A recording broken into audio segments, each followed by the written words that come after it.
So here we have my new Bmw 318D. Now it's in black. Let's just go over the car. So it's a 57 plate. It does look quite like the facelift version. I don't know why. Just from the side it looks like it is part of the facelift. Now it's got 16-inch alloys, maybe considering to change them. I do quite like them though. They do look sort of like business executive style. So yeah, just running around the car. They are on run flat tires. People do say that the run flats aren't as comfortable, but for me I'd rather have the run flats than, if you see in the boot there isn't really, you see all my mess in here, there's not really much space for an extra tire. I don't know, maybe if you can take that bit out and possibly put one in, but you know, they weren't really made for not having run flats, I guess. But yeah, running around the car, you see the back here, I'm thinking maybe to put a red tint on these white sort of lights at the back. I want to sort of make it seem like it's the facelift style, and I've seen a few people do that for quite cheap. It's not been too bad doing it there. So yeah, you can see it's the single exhaust pipe there. You can tell that it's got the DPF because of that exhaust shape basically, and it is a 318D. I'm thinking to maybe debadge that 318D as well, maybe on the back. So yeah, so jump into the inside of the car. This is what you see. It's the standard BMW setup really. It's got the steering wheel controls there. It's not got the iDrive. I've seen a few places that can retrofit the iDrive, but it just means taking out the whole dash, new center console, everything like that. That's probably a bit of a headache for me, and it does cost over £1,000 there. Now that's quite a lot for what this car is actually worth in the end. So I've seen a few people also buying a kit that puts a double DIN screen on there, so you'll have an Android setup. I think if anything that's better than the iDrive system itself, because I like having my Maps app, so like I can put up Waze just on there, and you know, it being Android, it'll be open up to whatever you want to do basically, and it's quite integrated in there. So if you want to change the heater controls, you can do it straight from the screen, so you can turn up the temperature, turn it down, just things like that basically. So I might consider that. They're around £200, and what it means is just taking this bit out and then this bit just moves further down. I'm not too sure what happens with the start stop button though. I think you might have to get a custom ashtray just for that maybe. But yeah, I might consider looking into that. One thing I don't like and I want to get rid of is this. Now, this must have come with the car when it was first produced. You can tell it was probably someone who's business, like a company car, something like that. I don't know how to get rid of that yet. I'm going to have a look into how to do that. But you can see that this is wired up to the microphone over here, and I'm guessing that little thing over there is part of it as well. Like, you know, I've not really seen that on any other BMW. So that's another plan for me. Apart from that, maybe to wrap the interior maybe into a dark, maybe a carbon fiber look or something like that. M Sport gear stick, like I said before. Maybe in the future might get leather seats. You know, I'm not really too bothered. I don't really mind the cloth seats as well itself. One thing I have to say for sure, this speaker system isn't the greatest in the world. Now, I've been researching. I think I do have the most basic speaker system that you can get on these cars.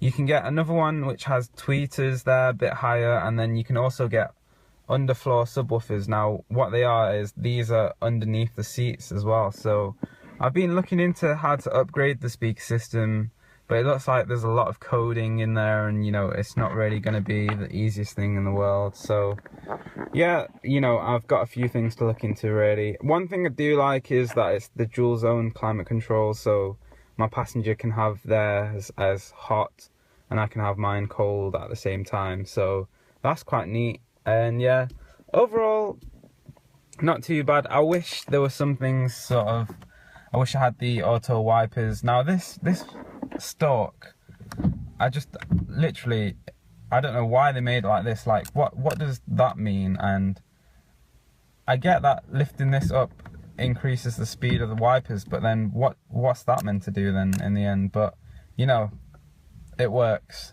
and that's all that matters really in the end. Yeah, so as I said, you know, there are a few things that could be improved, but overall, very happy with the car. You know, for the price that I picked it up at as well, you know, I can't complain really. So yeah, let's take this out for a spin now. So what this is, as I said, is the 318D. Now, I believe that it's the same engine as the 320D, but it's just been detuned by BMW. It's got, I think, the injectors and the turbo, sort of like, the programming of the turbo is different to the 320. As you can see, it still is pretty good for, you know, for the acceleration. I think it's 0 to 60 in 9.4 seconds, I think, something like that. Don't quote me on that though. Something around that time anyway. So it's not the most speediest thing in the world, but you know, for me, coming from a 1.6 petrol, I had a Hyundai Coupe. It was very heavy, and that was just, it just feels very slow compared to this. And you know, when the turbo does kick in, it is pretty, you know, you do feel it, and it does pull you back into your chair, sort of thing. So you know, it's not a slow car by any means at all, really. Now, you know, going here through the city, this car is running on run flats. Now, I have heard that run flats maybe aren't as comfy as normal tyres. People do say that. You know, I've not really felt the difference, but as you can see right here now, the start-stop has kicked in, and then I just put the clutch down and it just turns the engine back on. Now it is very smooth. I've got to say, it does work probably 90% of the time. I don't know why sometimes it doesn't. Apparently sometimes maybe if the aircon's on full, then sometimes it doesn't work, stuff like that.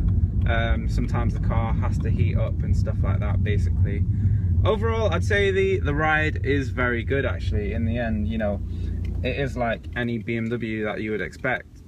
One thing to note though, I'll show you later on, the gear stick I don't really like too much. The first gear is to the right of the reverse. I'll show you that in another clip. The reverse gear is just on the left of it, and sometimes I do find myself, you know, I've not got used to the car yet. I do find myself putting it in reverse when I actually want to put it into first.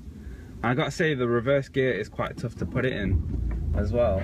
So I can show you right here, this is the gear stick right here. So it isn't an M Sport gear stick. Maybe I might think about putting that in. I've seen a few tutorials on how to change it. It's literally just pulling it right up and then popping the new one on, basically, and that looks quite nice. But with this one, this is just a standard one.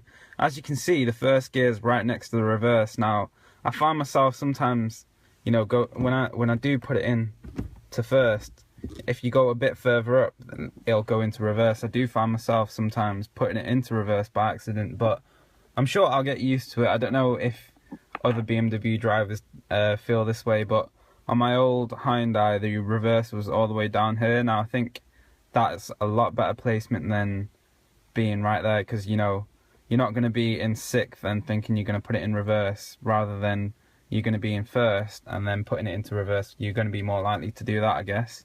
So yeah, that's one annoyance that I'd find anyway. You can see when I unlock the car, I'll lock it first, and then when I unlock the car, the side lights come on. I want to maybe in the future one day put in some aftermarket headlights so I can get the angel eyes as well around there. I don't know if I could get the angel eyes on this. That might be a big job though as well, to take the bumper off and things like that. I have ordered a gloss black kidney grille. Hopefully that should make the car stand out a bit more as well at the front. So yeah, that's the front of the car. That's my plan for that. Apart from that, I don't really have any other modifications that I sort of want to do. If you do have any ideas, then pop them down in the comments below, really. So yeah, that's my 318D. Now if you have any comments on the video, put it down below, and any advice on ownership of these cars as well?